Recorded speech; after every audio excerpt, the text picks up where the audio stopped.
Hello, all. Welcome to the Transforming Lives panel podcast. I'm one of your hosts, Sharmin, and today we have Mitzy here with me and also a special guest. But for us, before we start, I'd like to invite you to just join us to take a few deep breaths. If it's safe where you are and you can close your eyes, you can do that. But take a deep breath in through your nose and out through your mouth. And let's repeat that a few times.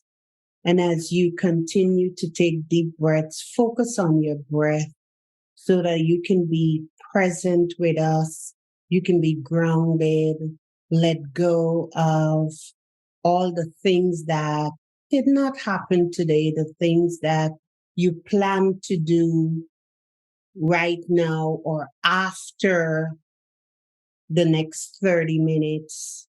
Just take deep breaths in and out as you let go of the day and let go of the things that you are planning to do and just be present.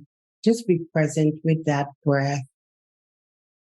And when you're comfortable, just rejoin us in the room.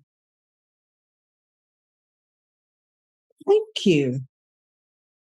Thank you for being here. Thank you for sharing your time with us. And we would like to welcome Dr. Saloni Surah. And she is a published author of her first children's book, Flora Investigates: The Case of the Missing Gold Eggs.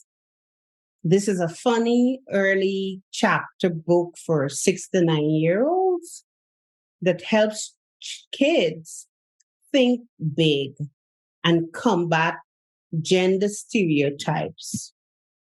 She's also an HIV and sexual health consultant and has a PhD in HIV infection and drug use. She has worked with marginalized populations from all over the world. Working in her particular area of medicine, Dr. Surah became acutely aware of the mind-body connection with regards to ill health and well-being. She has an active interest in meditation, self-development, and other healing modalities, and also work as a spiritual coach using EFT and energy work. Join me in welcoming Dr. Surah. What are the types of things, like you mentioned that, it becomes cycles within families and in neighborhoods where, they haven't seen anything else. And so you don't know what you don't know, sort of thing.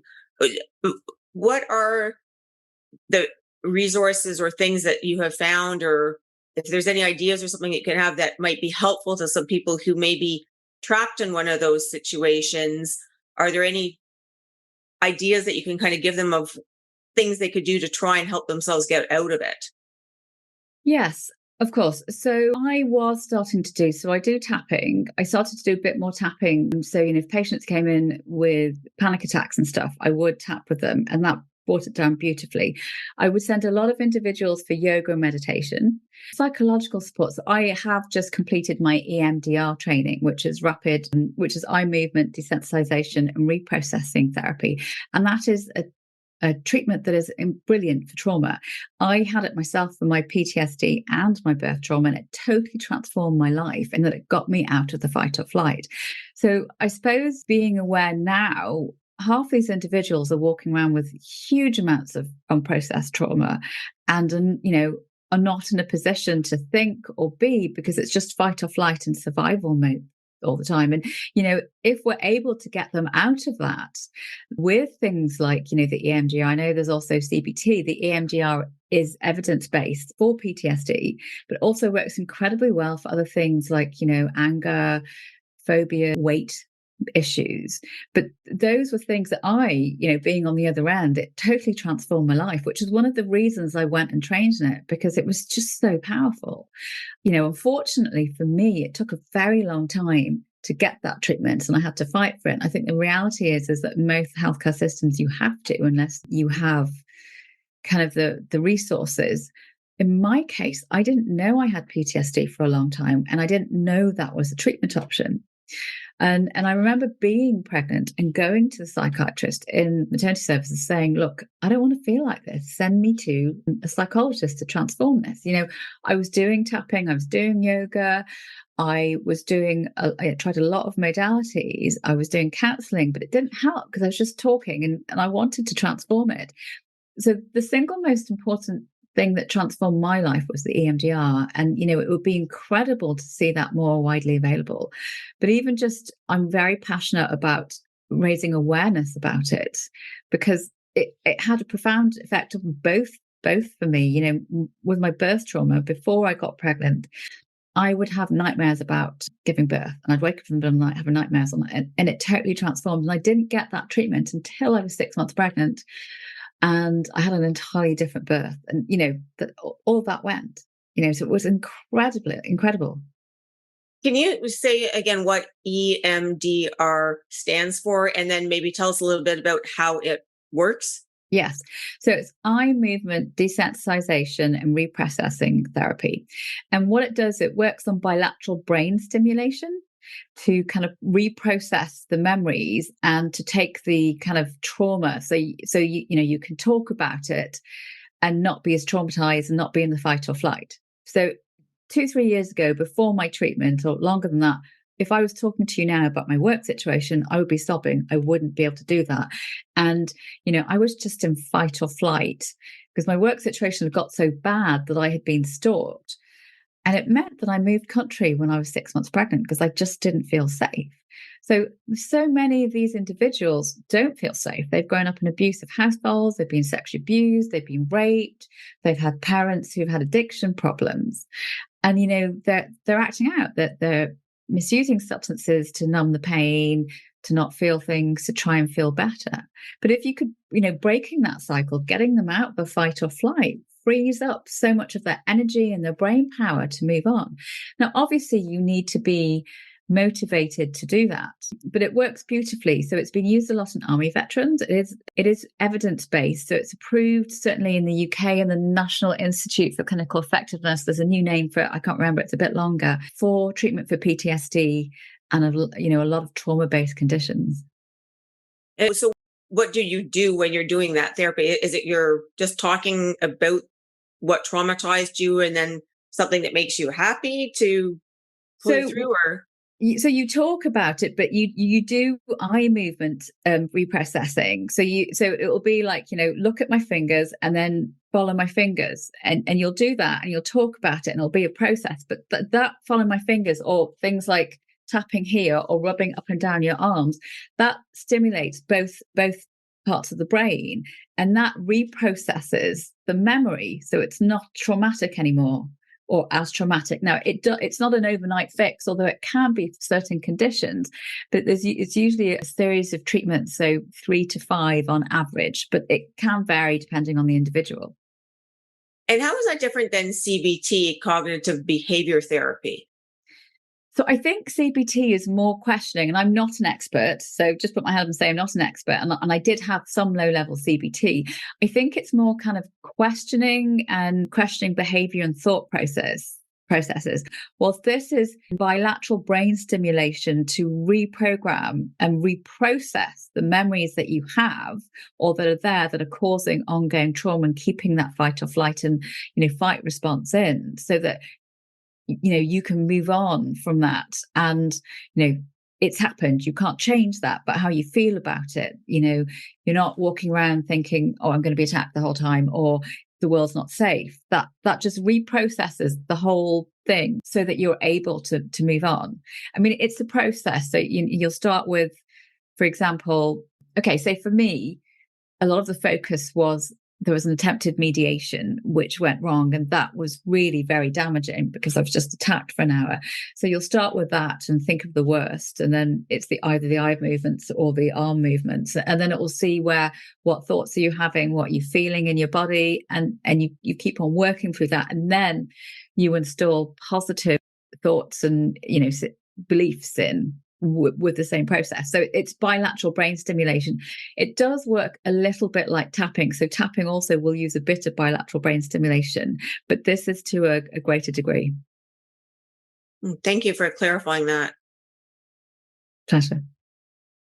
Thank you so much for that. I read your bio and I saw EFT. It's a modality I'm not familiar with. So can you talk a little about that?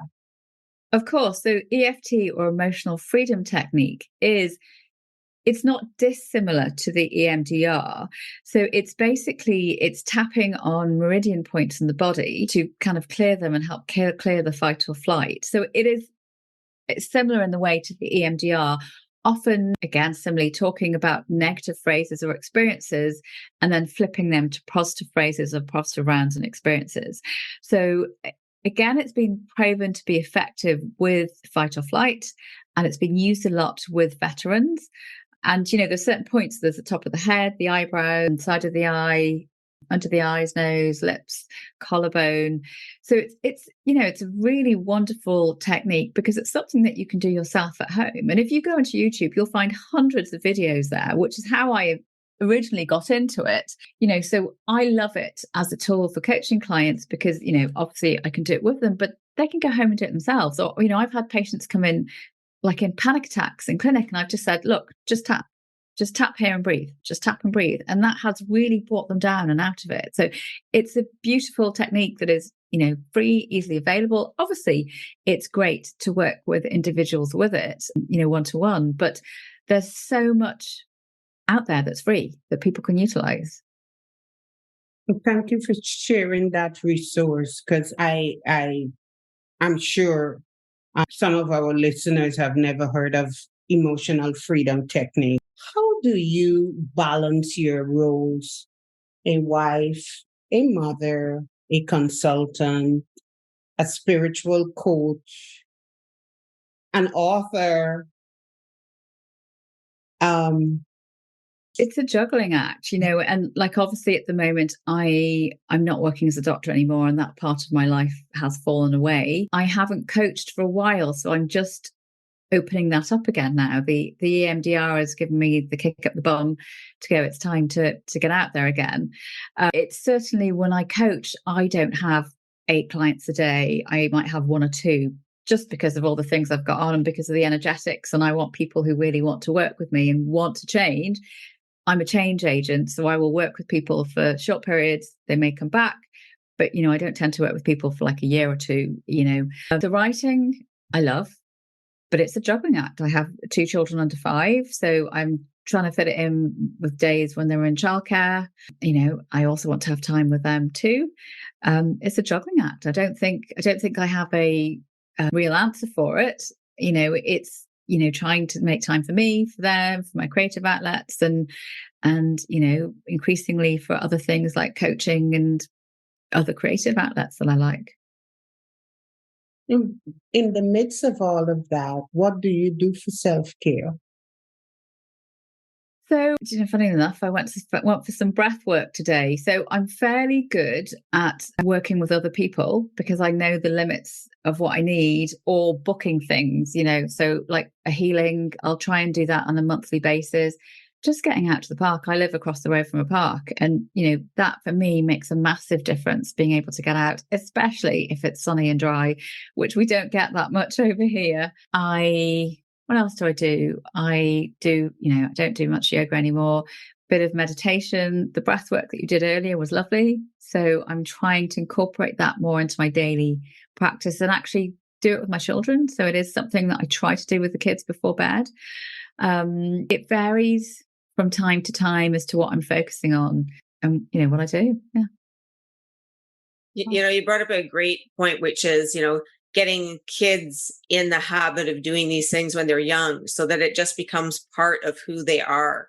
So, that they read before they go to bed, that they do some kind of self-care before they go to bed, and that thing, and instilling that in them early, because then they have those skills to take with them through their whole life when, as we know, life throws you stress. Absolutely, yes. So I do try. I mean, it's tricky because I don't want to do it. So I do try with my kids, just breathing and trying to breathe out the yucky stuff out when they're a bit wired up. Some yoga movements. I'm trying to think. Also, I affirmations at nighttime. Because I realize that so much of what is said to us is negative. My Mhm. kids as well. So much of the language that they get all day, every day is negative. So I do try before bed to do affirmations with them and just tell them, you're wonderful and amazing and can do anything and you deserve the best. I don't know how much good it, I don't know. But yeah, you're right. I think getting it young and getting it in place, if I'd had that, I would have spared myself a lot of anguish, I think, over the years. I mean, obviously, I was in a difficult job, and when you're doing nights and exams and working as a junior doctor, it's tough to get any time for yourself. But I certainly could have carved out a bit more time in places, even just like I lived in London for years, commuting on the tube. You can sit and try and do some breath work and meditation whilst you're on the tube.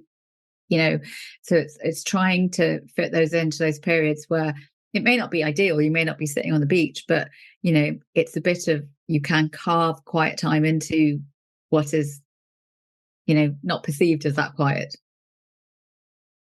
Exactly. What advice would you give to parents of young girls or anyone facing societal stereotype? It's a really good one. And, it's one that my husband and I talk about this a lot. I think language is a really important start. So I have to watch myself when I want to praise my daughter and not just focus on you're beautiful. And I need, when I'm talking to my son, telling him that he's beautiful. So I'm trying to use the same language. Another thing that's really big for me with girls is the language. And madam just drives me up the wall. I find it such a derogatory phrase. It's so unpleasant. I find it challenging with clothes.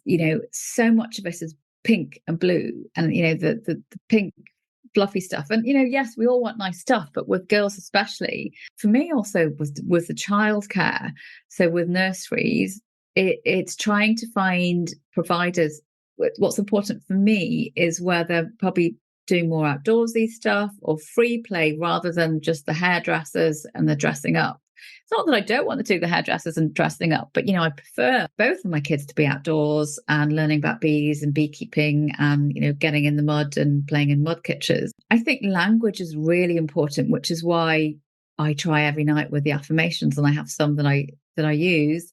But it's something I always question myself and examine myself. I'm obviously Asian, and, a lot of Asian cultures are not known for their equality, especially with women. And it's something that it gets so inbred. And I've seen that with many other cultures that I've looked after. And so I question a lot with my daughter that, am I being equal? Am I being fair? Am I using language, in the right way, the words, the praises, the clothes, also role models.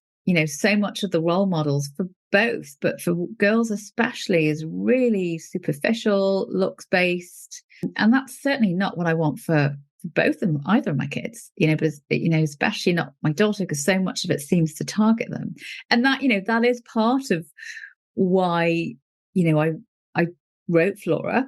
And, in my fairies book, there are strong female role models in there. And that's really important for me. Wow, I like that. What are parents may be listening to you, and just like your culture, there are other cultures where there is this divide between how you socialize your girls and how you should socialize your boys. And it's ingrained. Yeah. What are some words that parents should avoid because it can affect how the girls and the boys pursue their dreams and aspirations?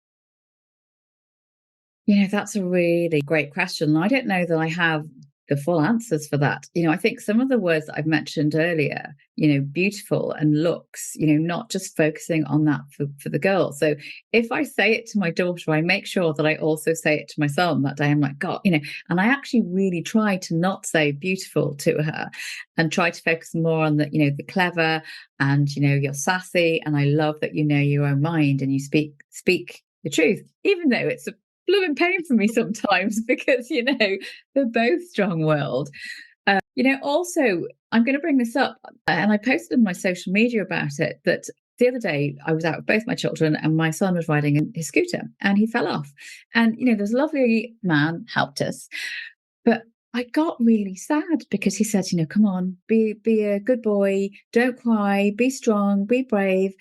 And I thought, no, I don't want that. I don't want my son to be told, don't cry, be brave. That's what's caused half of these problems. So many men I've seen in the medical field not crying, being brave, not expressing their emotions.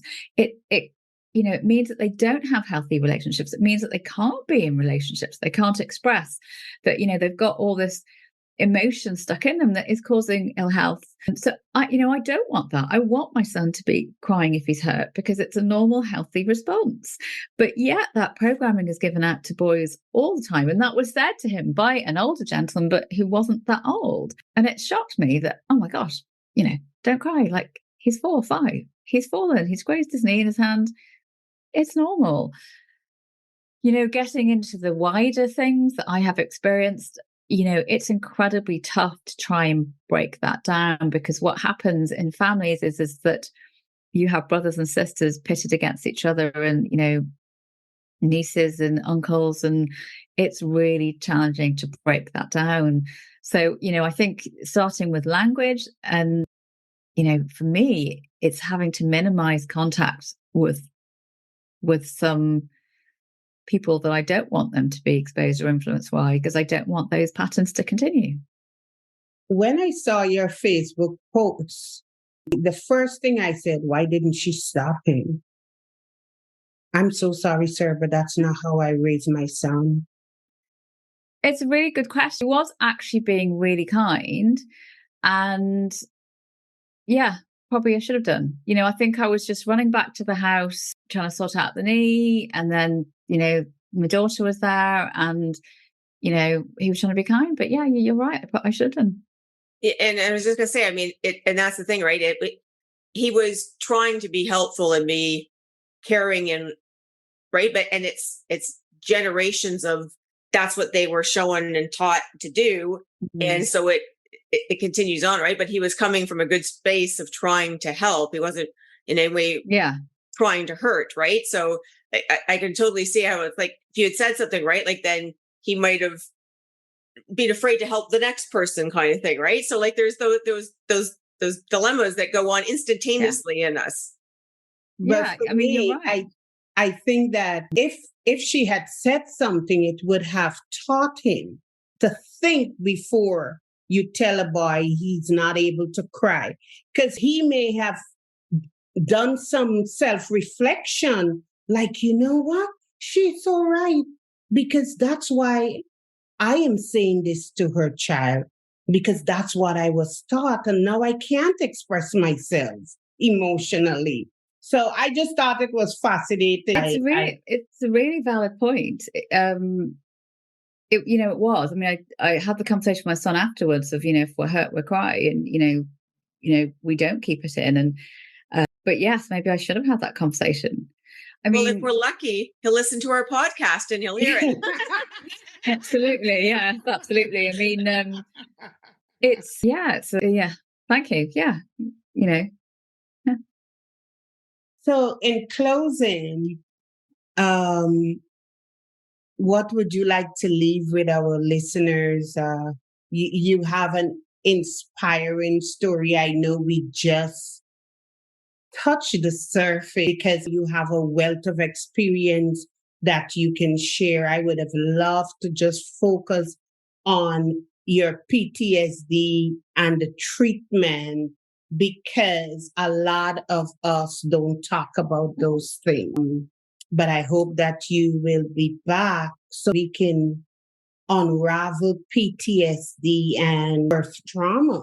I mean, I'd love to. I ended up with a forceps and third-degree rectal tear after being induced. My child coming the day that I knew they were going to come. Like, don't get me started. Let's end on a positive. I think, you can heal. It is possible to heal and transform your life. It may be tough, but it is possible. Anything is possible. And there are people out there, I managed it. And my worst, when my eldest was young, I was 7 stone and I wanted to be dead. And I used to look at them and cry, but I've managed to turn that around and get my life back. So it is possible. And, if you have trauma, and it may not be the classical PTSD, it might be you had an abusive parent, or you might be had a bullying parent, then there is help out there. There is CBT.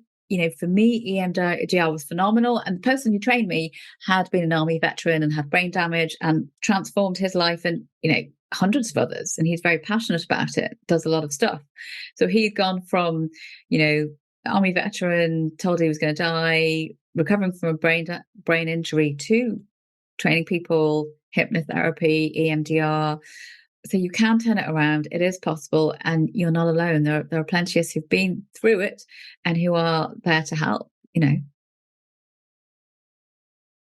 Thank you, Dr. Surah. Thank you so much for joining us today on Transforming Lives Panel Podcast. We hope that you received some nuggets of wisdom and seeds to plant along your journey of transformation. If you enjoyed what you heard today, we encourage you to let us know and to share us with those that matter in your life. If you would like to connect with anyone from the panel or our guest speaker, you can find all of the ways to connect in our show notes. We have so much gratitude for you, and we are so thankful to be a part of your day. Until next time, take great care.